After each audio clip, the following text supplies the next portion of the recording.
لیکن سوچنے کی بات یہ ہے کہ اتنی نمازیں اور اتنی عبادات کے بعد جب ہم عمل کی طرف آتے ہیں تو یہ ہمارے کیا اعمال ہیں کہ ہم اس طرح مہنگی چیزیں بیچ کے اپنی جیبیں بھر رہے ہیں، ناجائز کمائی کر رہے ہیں ہم اللہ کو کیا منہ دکھائیں گے؟ اللہ کے نبی صلی اللہ علیہ وسلم کو ہم کیا منہ دکھائیں گے؟ اتنی ہماری جرت ہے کہ ہم ان کو فیس کر لیں گے اور ہم ان سے کہیں گے کہ یہ ہمارا بنیادی حق ہے؟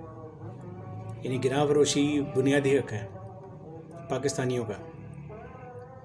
میں نے مارکیٹ کا سروے کیا تھوڑا سا، وہاں جو پرائسز پوچھی پھلوں کی اور سبزیوں کی، تو مختلف لوگوں کے مختلف ہیلے بہانے، یعنی جو ڈیلرز تھے، جو دکاندار تھے، جو چیزیں وہاں بیچ رہے تھے، وہ یہ کہتے تھے کہ یہ پیچھے منڈی سے چیزیں مہنگی آتی ہیں۔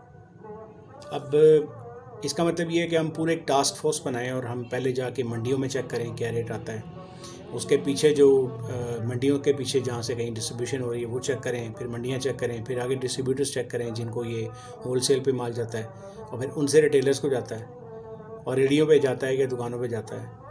اصل یہ پورا نیٹ ورک جو ہے وہ پھر اس پہ ہمیں ورک کرنا پڑے گا اور ہمیں فائنڈ آؤٹ کرنا پڑے گا کہ ریٹ کون زیادہ لگا رہا ہے، کون ہے جو اوور نائٹ پرائسز کو اتنا ہائی لے گیا ہے۔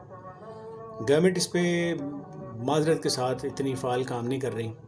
آج تو ویسے ہی گورنمنٹ ٹاپل ہو گئی آلموسٹ، عمران خان صاحب جو ہیں وہ رخصت ہو گئے ہیں، وزیر اعظم تو وہ رہیں گے چند دنوں کے لیے، لیکن پریکٹیکلی گورنمنٹ جو ہے وہ ڈیزالو ہو گئی ہے، پارلیمنٹ جو ہے وہ ختم ہو گئی ہے، اسمبلیاں ڈیزالو ہو گئی ہیں، اور اپوزیشن اپنی جگہ پہ کچھ کر رہی ہے، گورنمنٹ جو ہے اپنے طریقے سے وہ اس کو ہینڈل کر رہے ہیں معاملات کو۔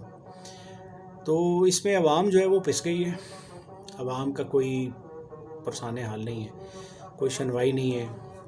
یعنی اگر میں یہ کوئی ورکنگ کر کے کسی کے پاس لے کے بھی جاؤں تو میں سوچ رہا ہوں میں کس کے پاس جاؤں۔ اگر میں کسی کے پاس جاتا ہوں یا نہیں جاتا یہ بات اپنی جگہ ہے، لیکن میں یہ سوچوں یا ہر شخص اپنے تئیں یہ بات سوچے دل میں، اپنے دماغ میں، کہ اس طرح کر کے کیا ہم اللہ تعالیٰ سے بغاوت نہیں کر رہے؟ ہم یہ دیکھیں کہ باہر کے ملکوں میں، یورپ میں، امریکہ میں، انڈیا میں، بے شمار اور ممالک میں، وہاں پہ گناہ فروشی ترک کر دی جاتی ہے رمضان کے مہینے میں۔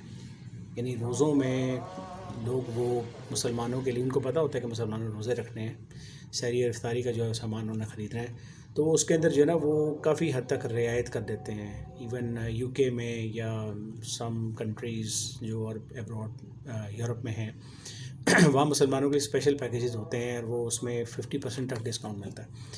مجھے یہ سمجھ نہیں آ رہی کہ وہ لوگ ایسا کیوں کرتے ہیں؟ کیا ان کا ایمان اللہ تعالیٰ کے اوپر ہم سے زیادہ پختہ ہے؟ اور ہمارا ایمان اتنا کچا ہے کہ ہمیں یہی سمجھ نہیں آ رہی کہ ہم منافع کمانے کی غرض سے یہ کر رہے ہیں، تو ہمیں اللہ پہ بالکل بھروسہ نہیں ہے، نعوذ باللہ، کہ اللہ پاک ہمیں رزق نہیں دیتا بلکہ اس طرح سے ہم خود اپنا انتظام کرتے ہیں۔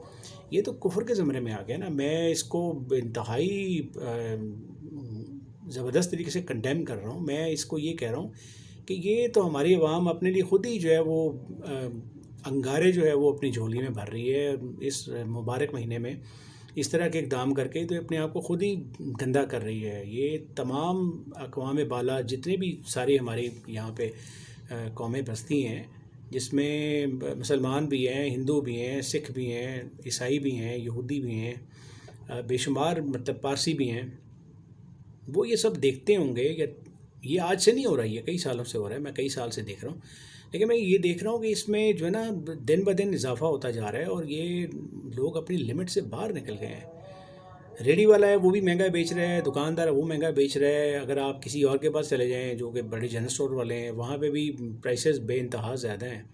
غریب کہاں جائے؟ امیر آدمی تو چلیں تھوڑے سے ڈفرینس کے ساتھ وہ خرید کے چیزیں لے جائے گا اور اس کا کوئی گزارا ہو جائے گا کس طرح سے بھی، جیسے بھی وہ کرنا چاہتے ہیں۔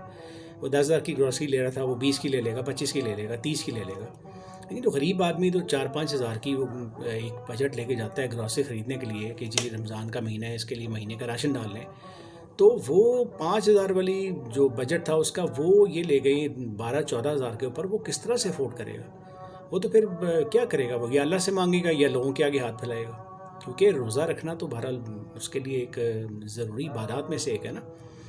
حالانکہ دیکھا جائے تو جس طرح گراں فروشی بڑھ رہی ہے، جتنی چیزوں کی قیمتیں زیادہ ہو رہی ہیں، اس لحاظ سے تو یہ پھر ہم پہ امپلیمنٹیشن اس کا نہیں ہوتا۔ ہم اگر روزہ نہ رکھ سکیں یہ سوچ کے کہ جی اتنی چیزیں مہنگی ہیں، کھانے پینے کی، کھجوریں مہنگی ہیں، دودھ مہنگا ہے، دہی مہنگا ہے، اور دیگر اشیاء جو پھل فروٹ ہیں وہ بہت استعمال ہوتے ہیں، سبزیاں ہوتی ہیں جس سے آپ سحری کا اہتمام کرتے ہیں، سالن بناتے ہیں یا کوئی اور آپ ہنڈیا بناتے ہیں.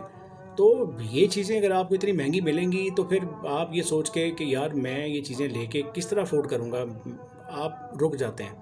یا پھر یہ ہوتا ہے کہ جیسے میں نے دیکھا ہے ابھی آج جب افطاری کا ٹائم قریب تھا تو میں دیکھ رہا تھا کہ بے شمار گھروں کے باہر لوگوں نے دسترخوان لگائے ہوئے تھے، اور وہاں پہ بڑے بڑے اچھے اور ڈیسنٹ ڈریسنگ میں جو لوگ تھے نا، وہ بھی موٹر سائیکلیں وغیرہ جس میں موٹر سائیکل پہ بیٹھے ہوئے لوگ تھے، وہ وہاں رک کے وہاں پہ وہ بیٹھے ہوئے تھے اور وہ افطاری کے سامان کے انتظار میں تھے کہ جی اندر سے وہ آئے گا سامان اور وہ تقسیم ہوگا سب میں.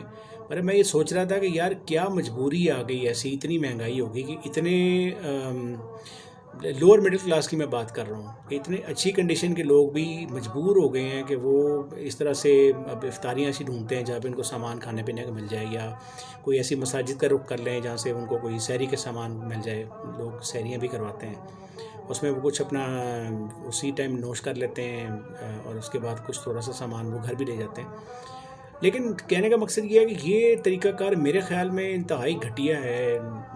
پتہ نہیں گورنمنٹ اس پہ کیوں نہیں کوئی امپلیمنٹیشن کرتی. میرے خیال میں تو گورنمنٹ کو ایک پرائس ریگولیٹری اتھارٹی جو ہے نا وہ بنا دینی چاہیے کہ آپ اس طرح سے ایک ٹاسک فورس بنائیں، اس میں اب نوجوانوں کو آپ بھرتی کریں اور وہ ہر گلی، ہر محلے اور ہر شہر میں گیا فروشی کو باقاعدہ زور بازو جو ہے نا وہ اس کو روکیں اور احساس دلائیں لوگوں کو کہ یہ مسلمانوں کا ملک ہے پاکستان، یہ اسلام کے نام پہ لیا گیا ہے. یہاں اب رمضان کے مہینے میں بھی لوگوں کو نہیں بخش رہے.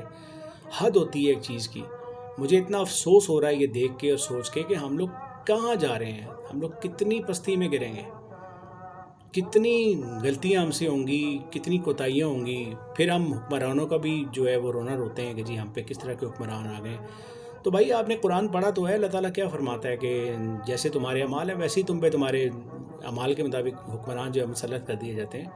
تو اگر وہ ایسے لوگ ہم پہ مسلط ہیں یا ہم لوگ ان سے تنگ ہیں تو بھائی وہ وجہ ہماری اپنی ہے، ہمارے اعمال اچھے نہیں ہیں. ہم اپنے گریبان میں بھی تو جھانکیں نا، ہمیں پتہ تو لگے کہ ہم لوگ کیا کر رہے ہیں. ہم تو اپنے آپ سے خود ظلم کر رہے ہیں. بہرحال مجھے بڑا دکھ ہے آج کی اس بات کو، میں کرنا نہیں چاہ رہا تھا لیکن میرا دل رو رہا ہے اندر سے یہ سوچ کے کہ میں یہ سوچ رہا تھا شاید پاکستانیوں کو تھوڑا سا احساس ہو جائے اس سال رمضان میں وہ اس طرح کی حرکت نہ کریں. لیکن ہماری قوم نہیں سدھر سکتی. اس کو سدھارنے کے لیے یا ڈنڈا چاہیے یا پھر اللہ تعالیٰ کوئی عذاب نازل کرے. اور معذرت کے ساتھ عذاب تو نازل ہوا ہے، اور جو بھی آگے ہوگا اللہ تعالیٰ بہتر کرنے والا ہے. ہم تو صرف دعائی کر سکتے ہیں. لیکن اپنے آپ کو ٹھیک کریں، اپنے اعمال کو ٹھیک کریں. آپ کہیں بھی کسی بھی جگہ کسی دکان سے منسلک ہیں، کوئی بھی آپ سودا سالو بیچ رہے ہیں، آپ کم از کم اتنا احساس کر لیں کہ رمضان میں تھوڑا سا لوگوں کے ساتھ ہاتھ والا رکھیں تو اللہ تعالیٰ اس میں خود ہی برکت پیدا کر دے. اپنے ایمان کو مضبوط کریں اور باقی اللہ تعالیٰ بہتر کرنے والا ہے، وہ رحمتیں اور برکتیں نازل فرماتا ہے. اسی گفتگو کے ساتھ میں آج کا موضوع جو ہے وہ وائنڈ اپ کرتا ہوں اور امید کرتا ہوں کہ پاکستانیوں کو تھوڑی سی عقل سمجھ آ جائے اور وہ اس چیز کو تھوڑا سا غور و خوض کریں اور اس پہ کوئی پازیٹیو رسپانس جو ہے نا وہ میں ایکسپیکٹ کرتا ہوں. جزاک اللہ.